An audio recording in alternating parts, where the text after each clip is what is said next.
यह कथा त्रेता युग की है, जब भगवान राम ने रावण का वध करने के लिए धरती पर अवतार लिया था। राम की खोज में हनुमान जी की भेंट सुग्रीव से होती है।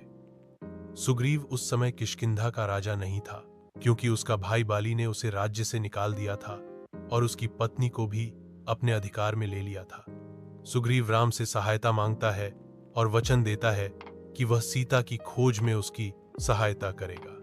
राम सुग्रीव की सहायता करने के लिए तैयार हो जाते हैं, लेकिन सुग्रीव को डर था कि अगर बाली सामने आया तो वह फिर हार जाएगा। राम उसे विश्वास दिलाते हैं कि वे बाली का वध करेंगे। योजना के सुग्रीव बाली को युद्ध के लिए ललकारता है। बाली युद्ध में आता है और दोनों भाइयों के बीच भयंकर युद्ध शुरू हो जाता है।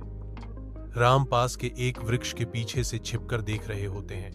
जैसे ही उन्हें उचित समय मिलता है, वे अपने धनुष से एक तीखा बाण चलाते हैं जो बाली के हृदय को भेद देता है।